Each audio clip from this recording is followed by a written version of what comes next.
mendelspod.com, advancing life science research, connecting people and ideas. He's the author of the book Ending Aging. I'm so pleased to have Aubrey de Grey of the SENS Research Foundation join us today. For more than a decade, Competitive Group has helped science-based companies build and execute innovative marketing campaigns. They love science, they love marketing, they love the idea of combining the two to make great things happen for your marketing communications. Welcome to Mendelspod. Well, thank you for having me on the show. So you just put on your first ever Rejuvenation Biotechnology Conference. What was the goal there? What were some highlights for you? The conference was a bit of a departure from what we've done before. It certainly wasn't our first conference because we've been doing conferences in England, in Cambridge, since 2003. Okay, that's under the name SENS. Right. Those conferences, though, they've been pretty exclusively academic. I mean, the people who attend cover a lot of bases. We get a lot of people who are not necessarily professional biologists. But still, the talks are pretty much all given by academic biologists. What we wanted to do a few weeks ago in Santa Clara for the Rejuvenation Biotechnology meeting was two things. Number one, obviously, we wanted to do a meeting in the US, especially in California, because geography restricts attendance.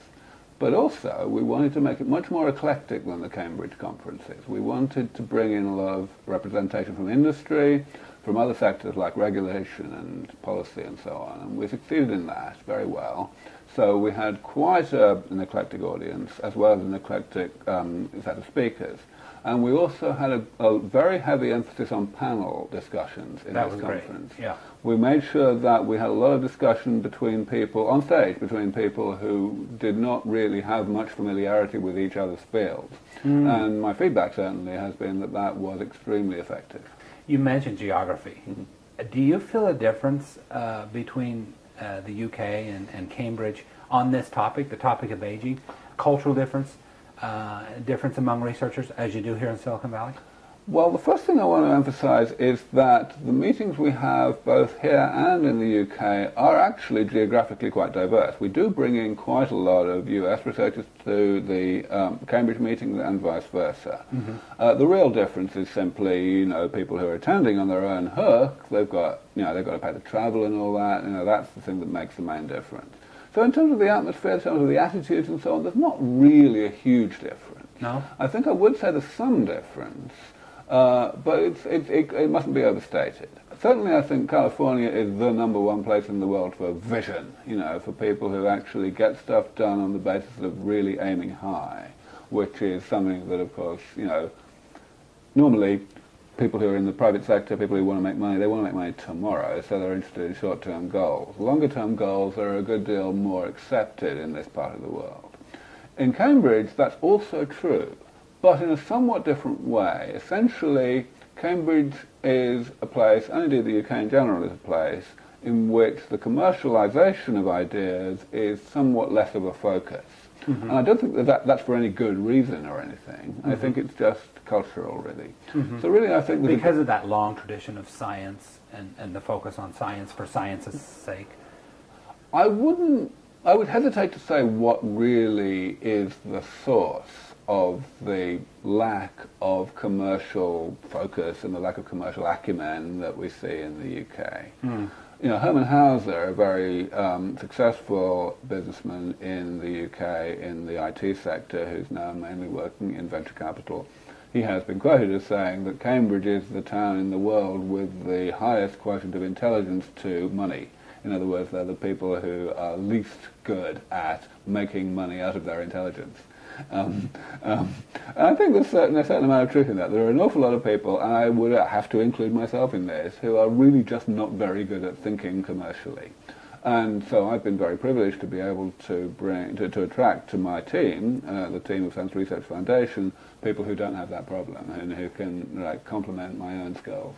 Well, one could argue there's a relationship there, that when you're not taking the time to think about how am I going to make money today, and you're somewhat freed up from that, then you can spend it in, development of your ideas and that kind of thing. And there was a longer history of the patronage. Well, thank you for mentioning that, because that's really the #1 reason why SENS Research Foundation exists.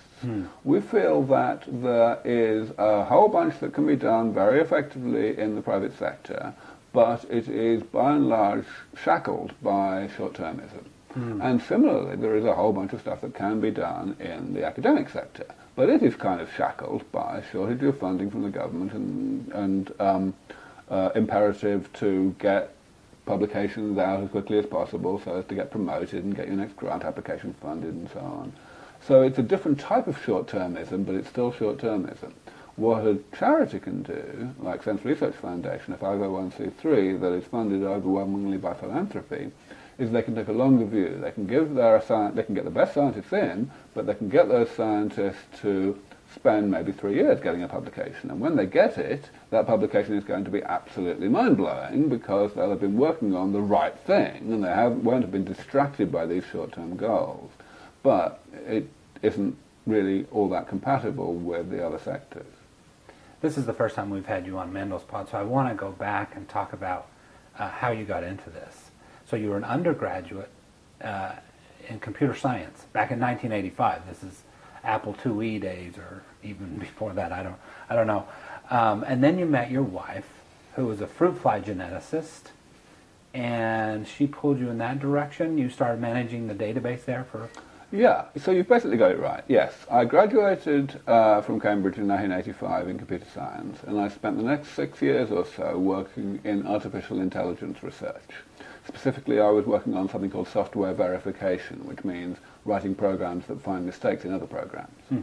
And during that time, as I say, I met my wife. She was on sabbatical in Cambridge. She's a lot older than me. She was already a full professor at UC San Diego. And she was, as you say, a fruit fly geneticist, and indeed she still is.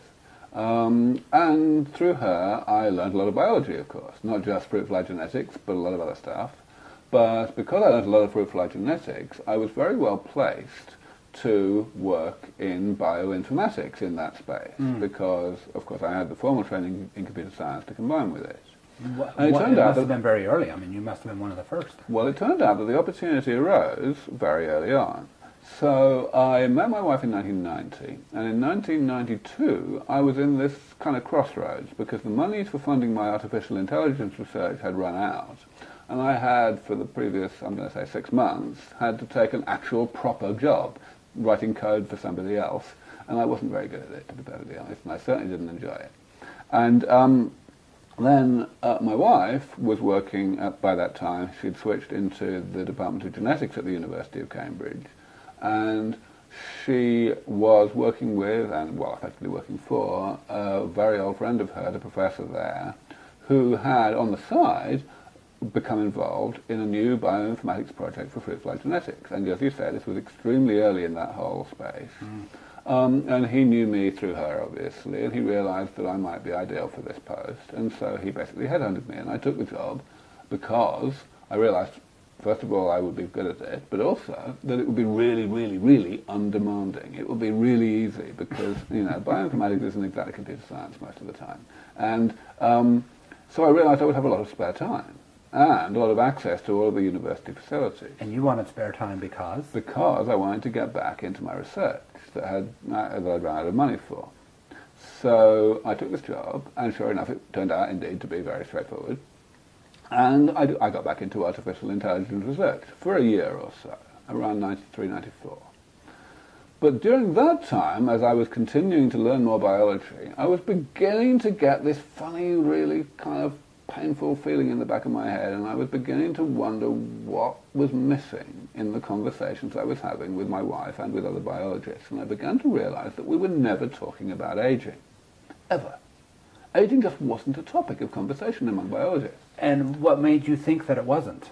Well, the thing is, the reason it took me so long to realize that it wasn't was because I had gone through my whole life understanding that aging is obviously the most important problem for humanity. You know, it's the thing that kills the most people, it's the thing that causes the most suffering, you know, there's no argument. And so, obviously it's a biological problem, it's a biomedical problem, so clearly biologists are going to be working on it. This is so obvious that I'd never considered discussing it with anybody, in the same way that you don't discuss, you know, the colour of the sky, unless it's nice, you know. So this goes with you way back. Oh, totally. Very young, you were thinking of aging. I wasn't even thinking of it. You know, it was so obvious that I didn't think of it. You know, it was something that just went without saying. But certainly it was a view that if you'd asked me, that I would have expressed at the age of like 8. You know, anything. You know, as soon as I knew what aging was, it was obvious that it was a bad thing and that it was potentially amenable to medical intervention.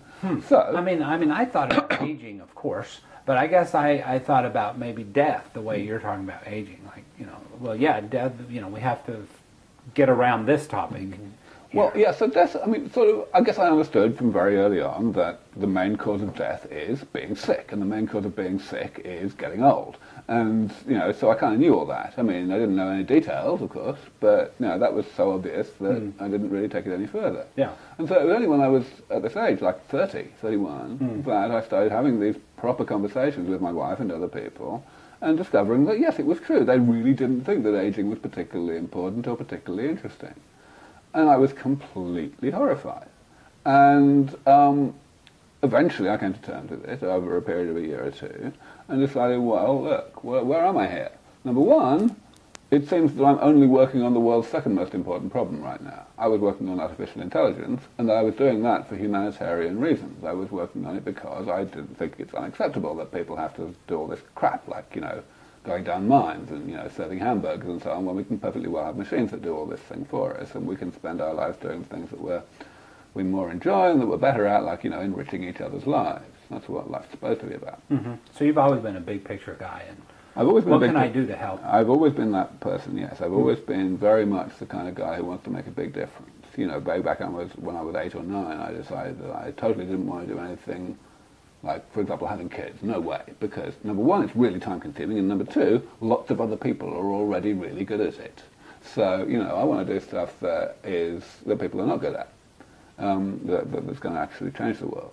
Yeah. So I got into artificial intelligence for that reason. And so I realized that actually, no, I had to switch because there was this even more important problem, and the people that I presumed were working on it were not. We're not. Yeah. Now, at that point, you're in that small circle, and you're having dinner parties or whatever, you know, business meetings with them. Are you starting to research and see, well, are other researchers focused on this? So I did that, yes, and I became aware that, number one, there were very few people who were really working on aging at all.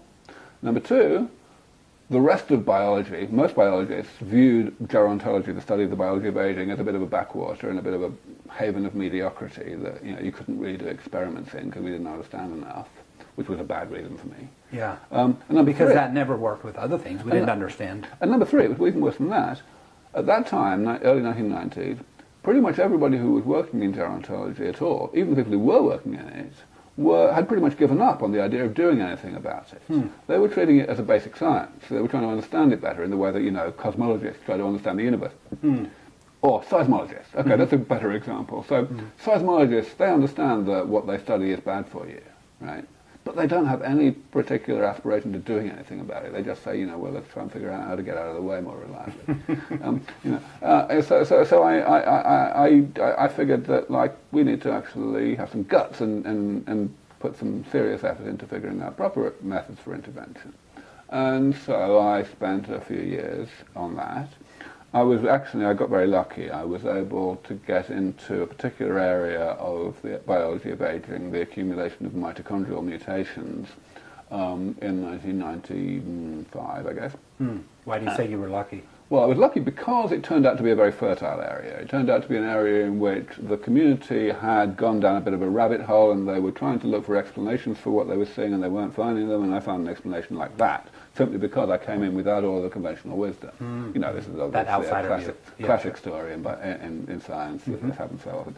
So the first idea I had that I published back in, let me think, it came out in February of 97, it was very well received. And it kind of made my name, really. And after that, you know, I was going to a lot of conferences. I was going to these conferences on my own hook, of course, with the money I was earning for this, you know, not very, very interesting bioinformatics job. But I was getting known and, you know, presenting posters and so on, and generally becoming appreciated as a guy who asked smart questions. And so that was very effective. And that was basically the situation I was in right up until about 2001. That was the time when I started becoming a serious nuisance. And, you know, saying, I think I actually know how to fix this problem. And people didn't like that. So then things got more interesting. That was too much. Well, it wasn't so much for the academic community. Well, it was more than that. Number one, I was saying, I think I can do much, much better than any of you think you can do in terms of the overall quantity of, the overall magnitude of impact in terms of delaying the ill health of old age. That's provocative. Number two, I was doing it on the basis of science that they didn't know. This was the big, big thing. When I got into this field at the beginning, I realized that the big thing that was missing, not just in gerontology, but in the whole of biology, was generalists. People who actually cover a lot of bases. Biology is far more balkanized than physics, for example. In physics, you've got a whole bunch of people who do very narrowly defined experiments, but you've also got a whole bunch, almost as many, of people who call themselves theoreticians, theoretical physicists. And they come up with the ideas for what experiments need to be done, and so on. And so there's this symbiosis between the two kinds of physicists. In biology, that's almost absent, and that's fantastically damaging. So we should have the biology theorists and the experimentalists. That's right. What's actually happened is there are people who are called theoretical biologists. Yeah. But by and large, either they fall into the category of mathematicians who do things like they figure out the quantification of evolutionary biology, things like that, or they try to do they figure out how to fold proteins in silico, stuff like that. Or there are people who are poorly respected, who try to come up with ideas, but who often come up with very poorly formed ideas and publish them too quickly and generally, give the whole idea of theoretical biology a bad name. And so I didn't do that. When I came up with ideas, I made sure that I had actually been careful, and sure enough, all of my ideas have been quite well received. When I say my ideas here, I mean my interpretations, my theoretical interpretations of other people's data. Where things started to get a bit more combative was when I started not only coming up with interpretations, but actually suggestions, what we might actually do. And as I say, I was bringing in ideas from other areas of biology, in fact, sometimes not even biomedical areas. So some of the most important stuff in SENS comes from environmental decontamination. So it's important to understand that I wasn't provoking people for the sake of provoking them, by any means. That came later. Okay. Then you decided to fully step into that role. I was doing this purely because I was coming up with new ideas, and people whose scope, whose vision of what we might be able in principle to do about aging was too narrow, just didn't really see what I was about. There was a period when I was provocative on purpose, but it was a very brief period in the mid-2000s when it became apparent that I was being ridiculed off the record rather too much. And I had to basically smoke my opposition out and get them to be a bit more straightforward and to actually explain in print what they thought was unscientific or irrational about what I was saying. Okay, so that I could was respond. a technology reviewer. The main thing was in MIT Technology Review. More or less simultaneously, there was also something in the more narrowly defined academic literature, a journal named EMBO Reports. But they amounted to the same thing. Yes, it was a case of people coming out and saying what they actually thought about these ideas and me pointing out where they'd gone wrong, either in terms of not understanding what I was saying or in terms of not knowing the underlying experimental work that had already been done that I was basing my proposals on. Yeah. Well, they had put out some prizes, didn't they? For different groups to comment on your So the MIT Technology Review thing did end up in this thing called the SENS Challenge, which was a prize, and the prize was not just put up by them. We put up half of it. We put up $10,000 and they put up another $10,000. Okay. And the idea was, yes, to actually resolve this by getting people to come along and actually give a nice, succinct demolition of these ideas that showed that not only were they, new and controversial, but actually they were wrong. They were just too wrong to be worthy of scientific analysis. And sure enough, that was very effective. Some people did actually take the trouble to submit entries. Those entries were, unceremoniously rejected by a neutral panel of experts. Right. So none of them really succeeded in refuting. It's more than they didn't really succeed. They completely crashed and burned. And this was very important because it meant that nobody could just come along and say, look, this hasn't been done, that this guy's just howling in the wilderness. And it made a big difference. Not immediately, of course. Everyone had to let the dust settle a little bit. But sure. But yeah, it made a really big difference in terms of people who had previously been on the fence, not really knowing what to think, whose opinions to trust, realizing that actually we had a lot of substance behind what we were saying, and coming out and saying, yeah, I mean, this might not work, but it's worth trying. And other people who were actively opposed, but only opposed because they were trusting opinions of their friends, you know, realizing that they ought to be a little more cautious about that. What would you say is your most provocative thesis? Well, because for me, it depends what you mean by a thesis. Because the thing is that the conclusions of my work that get the most attention are the longevity conclusions. That I think that people who are alive today could quite probably live into the 4-digit lifespans. This tends to get into 4-digit lifespans. 4-digit. Yeah. So this kind of gets journalists excited, it tends to be sensationalist and so on, and that's a bit of a shame, because scientists tend to shy away from sensationalism, and they think that if any of their colleagues are getting involved in it, then it's a sign of unprofessionalism and all that. But the fact is, I'm just giving straight answers to straight questions, because I genuinely think there's a very strong scientific case for that conclusion. Yeah. So if we ask the more relevant question of what is my most provocative statement in terms of the science, as opposed to the consequences of the science, then the answer is really the idea that we might be able to comprehensively address aging by damage repair. In other words, to let the body damage itself in the same way that any machine with moving parts does damage itself, and not try to slow down the rate at which that damage is created, but rather to repair the damage periodically so as to prevent it from reaching a level of abundance that is pathogenic, that causes diseases and disabilities in late life. This is something that really essentially defines what I brought to the field. Before I came along, certainly there were isolated examples where people said, well, we might be able to fix this particular type of damage. But nobody had really contemplated the idea that we might be able to fix all the damage, or at least all the damage that really matters. Okay, so being confident enough to say the whole system. Now, do you ever, I mean, this is sort of a philosophy of science question. We've been doing a series on philosophy of science. Do you ever feel like the mechanistic view, the metaphor there for biology breaks down? I mean, you're saying just like, just like machines break down and we fix them, that's what we can do with the body.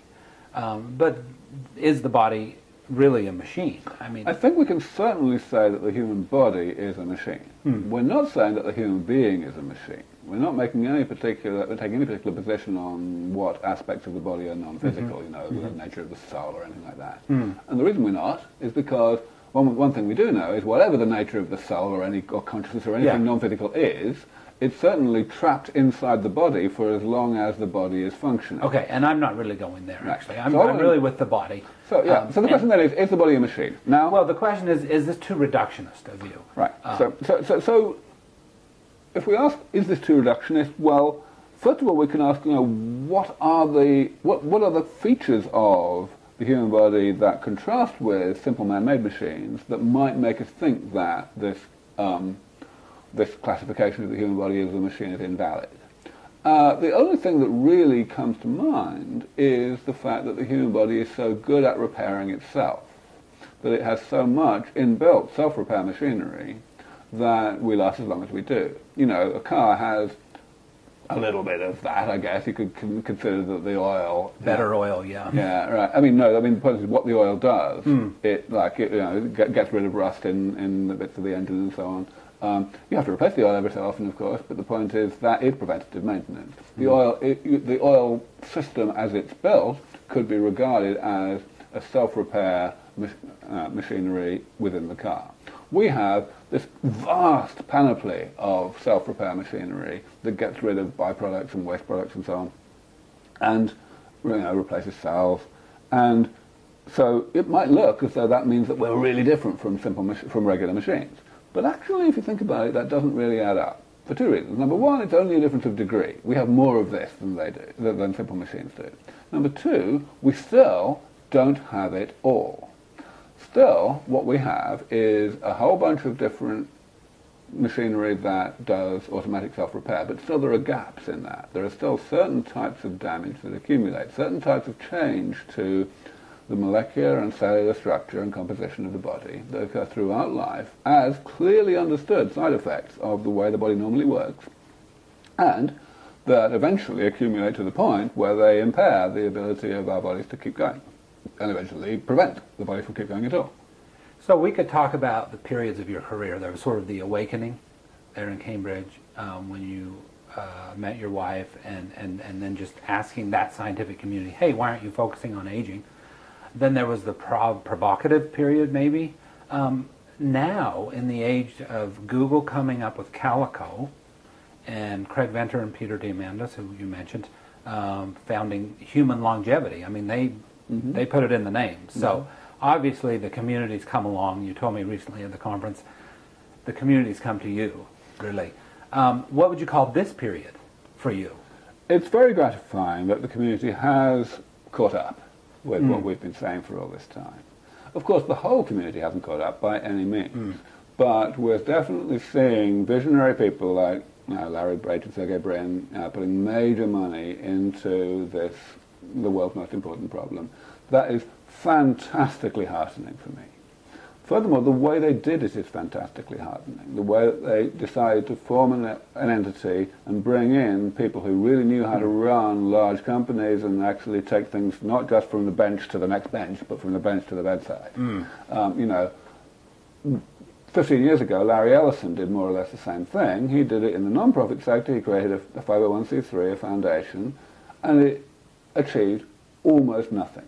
Essentially, what they got wrong was that rather than trying to complement what was being done in academia, they simply supplemented what was being done. They funded people who were already card-carrying gerontologists.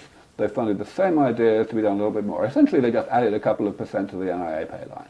It was about the least effective thing you could possibly have done with that amount of money. Okay, it was more of that horizontal, just more of the stuff, more rather of the than exactly. taking a vertical step. Rather than trying to find innovations that would complement and synergize with what had been done by other people. Calico are not making that mistake. They are starting from scratch. They are run by... Do you think that's why Larry got out recently? Probably. Don't know, but yeah. Probably. They're starting with non-gerontologists, people who did not have their careers in the biology of aging. So they are forming their own conclusions in their own time, and they're being given that time. That's the critical thing. Yeah. They're taking the long view because they've been told that's what they should be doing. That's the big distinction between Calico on the one hand and human longevity. Human longevity, as I understand it anyway, I haven't really talked in detail to Peter or Traeger about this, but my understanding is they've been formed as pretty much a regular company that has plans to make money reasonably soon. And sure enough, that means that the way they're going about tackling aging is a somewhat first step type of approach. They're looking at a lot of sequencing because that's what their expertise is in, of course, and they're trying to figure out what makes some people live longer than others, and they're trying to figure out how one might develop medical technologies to exploit that information. I don't think they have all that much faith that this will really defeat aging medically. They think, I'm sure, that this will modestly postpone aging, and I'm all for that, because every month, every year is fantastic. Yeah. But we're in a whole different business. We're in the business of completely defeating aging, and that's the business that Calico are into, as I understand it. So does Calico or Human Longevity's entrance change your strategy at all? I believe that it does change the strategy somewhat. We still need to have a spearhead, a philanthropically funded organization that is really at the linchpin of all this, at the hub of all this, and that's what SENS Foundation is.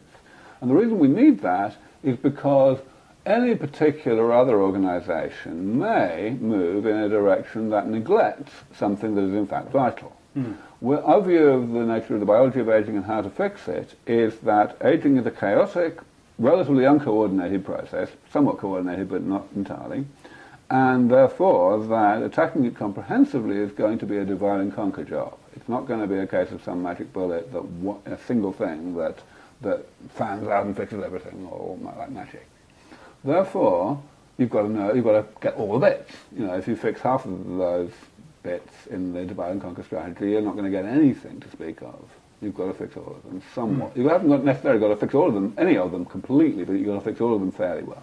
So the minute someone comes in and starts really funding one area, you might actually kind of lighten up on that and go with the less funded areas. We're way ahead of you. That's exactly what's happened. So out of the 7 areas that we think need to be addressed really aggressively, there is one that's already being addressed really aggressively, which is stem cell therapy. We believe that loss of cells dying and not being automatically replaced by other cells, is an area that's every bit as important as all the other things we do. But since stem cell therapy is so well funded and so aggressively pursued elsewhere, we hardly do any of it. We just do one project right now that really comes into that space.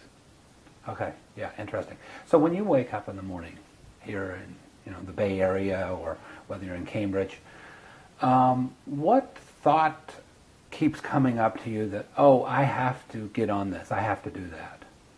What single thought really drives you? I'm a very good multiplexer. The reason I get so much done is because I'm very good at switching from one idea to another, one task to another. And I think that that's probably key to my success.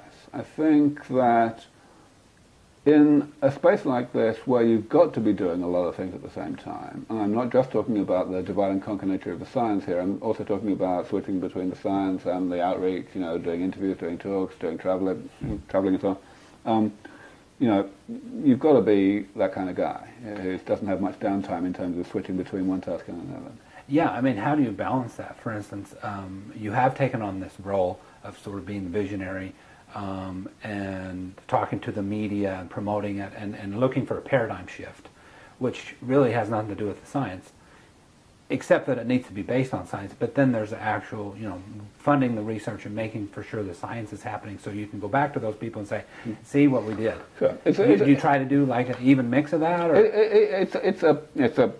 It's a virtuous cycle, really. The more you can do the science, the easier it is to get money in the door. The more you try to get money in the door, the easier it is to do the science. And of course, part of this comes down to me as the figurehead and the spearhead of all of this. My training is in science. My training is certainly not in outreach and advocacy and so on, but I've learnt it on the job, so to speak. That was your gift. Yeah. Well, I don't know. I just worked hard at it. But, of course, really the big thing to emphasize here is that since 2003, I haven't been doing it on my own. That step by step, an organisation has emerged around me. SENS Research Foundation consists of a lot of people now. We've got, I think it's around 23, 24 employees, and at least a dozen more researchers that we fund in universities around the world.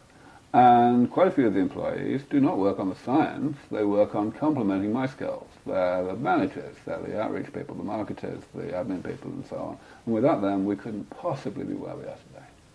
What's the biggest challenge for SENS this year? It's all about money. When I started out, the situation I had was I had 3 problems to solve. I had to figure out how to fix aging, I had to create a plan, I had to get people... A scientific plan. Yeah. I had to get people on board. In other words, I had to persuade the world-leading scientists who were best positioned to actually implement the plan that it was something they wanted to do. And thirdly, I had to provide them the resources to do it. Number 1 happened more or less instantaneously in the summer of 2000. I basically figured out, I suddenly had this big eureka moment realizing that damage repair could be done comprehensively in the foreseeable future. Number 2 was a process which started in the late 90s, and by middle of 2000 it was completely done, more or less. Obviously there are still some people who don't think that what we say makes much sense, but we have certainly enough of the absolute world leaders in all the relevant areas so that we don't have any shortage of personnel. Quite apart from all of the more junior people that we bring on board to actually work at the bench. So it really comes down to only the third problem, getting enough money in the door. At the moment, our budget is $5 million or thereabouts per year. That's great. It's a lot more than it used to be. 3 years ago, 4 years ago, we were down around $1 or $2 million. But the fact is, if we had, let's say, 10 times that, I believe we could be going 3 times faster. That's a hell of a lot faster. That's a hell of a lot of lives that are being lost right now just because there's not enough being spent on this research. So you've got the plan, you've got the people. You just need the funding at this point. That's exactly It's right. like you need your IPO or your big series or just more people who have seriously deep pockets doing what a few people with deep pockets are already doing and giving us money without any kind of actual expectation of getting profits eventually. the philanthropy model. Yeah. There's actually, I don't want to stop there on that, because there is a big linkage between philanthropy, between donating and investing. people who have donated to us have got into our network. They've met a lot of people they wouldn't have otherwise met. They've gained respect from people they wouldn't have otherwise met. And they've been able to exploit that in terms of getting investment opportunities that have been very effective as well. Yeah, so that's a good point. We make that argument with our sponsors here. All right. At Mendelspot, yeah. Yeah. So, is it fair to ask, how's your health? My health is perfect. I'm a lucky guy. I'm just built well. I seem to be one of those guys who can do exactly what they like. I eat and drink what I like. I don't even have to get much exercise, and nothing seems to happen. But I pay very close attention. At some time, maybe things will start going downhill, and I will respond. I do not recommend that people eat and drink and live like I do. What I recommend is that people should pay attention to their bodies and do what works. If they're getting overweight on a particular diet, or they're getting some kind of other ill health, then fix it. Do something different.